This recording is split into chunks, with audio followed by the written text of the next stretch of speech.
आज हम देखेंगे रामनरेश त्रिपाठी। रामनरेश त्रिपाठी का जीवन परिचय और उनके काव्यगत विशेषताओं को समझने का यहाँ पर हम प्रयास करेंगे। तो रामनरेश त्रिपाठी का जो जीवन परिचय है, इनका जन्म 1889 ईस्वी में जौनपुर के कोयरीपुर नामक ग्राम में हुआ था और ये ब्राह्मण परिवार में इनका जन्म हुआ था। इनका पिता का नाम पंडित रामदत्त त्रिपाठी एक भगवत भक्त कर्मनिष्ठ ब्राह्मण थे। आर्थिक स्थिति ठीक न होने के कारण इनका अध्ययन पूर्ण रूप से न हो सका था। फिर भी विद्या के प्रति असाधारण प्रेम, देशाटन, स्वाध्याय से इन्होंने हिंदी, अंग्रेजी, बांग्ला, संस्कृत, गुजराती आदि भाषाओं का अच्छा ज्ञान प्राप्त कर लिया था।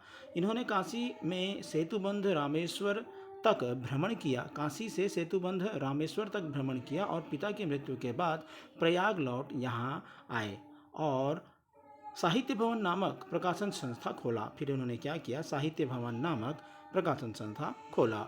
रामनरेश त्रिपाठी बहुत मननशील, विद्वान, परिश्रमी थे और समस्त जीवन अध्ययन अध्यापन में, अन्वेषण में प्रणयन किया और प्रकाशन कार्य भी इन्होंने बहुत किया।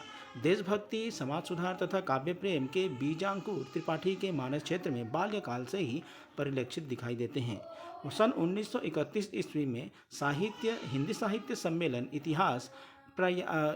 हिंदी साहित्य सम्मेलन के इतिहास परिषद के सभापति भी ये रह चुके हैं। इनका जो मृत्यु है सन 1962 ईस्वी में हुआ। तो इस प्रकार से रामनरेश त्रिपाठी का ये जीवन परिचय था। जो रामनरेश त्रिपाठी ने जो लिखा है, इसमें खंड काव्य इन्होंने लिखा है मिलन, पथिक मिलन, स्वप्न, मानसी। तो इनकी रचनाएं हैं मिलन, पथिक, मानसी, स्वप्न। ये इनका खंड काव्य है, बहुत ही प्रसिद्ध, अधिकतर पूछा जाता है। इनके नाटक है फेखन, फबाती, बफाती, चाचा, पैसा, परमेश्वर, सुभद्रा, जयंत। ये सब इनके नाटक हैं। कहानी संग्रह स्वप्नों के चित्र हैं। बाल उपयोगी भी इन्होंने बाल कथा कहानी इन्होंने लिखा है। आलोचना किया है इन्होंने, आलोचना ग्रंथ लिखा है गोस्वामी तुलसीदास और उनका काव्य रामनरेश त्रिपाठी के द्वारा लिखा गया है। इसके अतिरिक्त इन्होंने कविता लिखा है, वो है कौमुदी। ग्राम्य गीत का संपादन किया। मालवीय जी के साथ 30 दिन ये संस्मरण इन्होंने लिखा है, जो इनकी महत्वपूर्ण रचनाएं हैं। तो इनकी महत्वपूर्ण रचनाएं मिलन, पथिक, मानसी, स्वप्न है खंड काव्य, जो अधिकतर पूछा जाता है। रामनरेश त्रिपाठी के जो काव्यगत विशेषताएं हैं, उनकी क्या क्या विशेषताएं हैं? तो उनके काव्य में जो है देशभक्ति और निर्धन जनता के प्रति सहानुभूति आपको दिखाई देगा।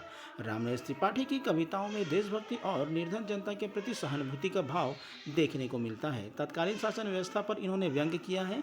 इनकी कविताओं में तत्कालीन शासन व्यवस्था पर व्यंग्य किया गया है और लोगों को जागरूक करने का प्रयास है। आदर्श प्रेम की स्थापना की है। त्रिपाठी जी ने अपने काव्य के माध्यम से आदर्श प्रेम की स्थापना करने का प्रयास किया है। राष्ट्रीय जागरणों के अग्रदूत। तो रामनरेश त्रिपाठी जी अपने खंड काव्य के माध्यम से एक नई दिशा देने का इन्होंने प्रयास किया है और जो राष्ट्रीय जागरण के अग्रदूत भी इनको क्या कहा जाता है।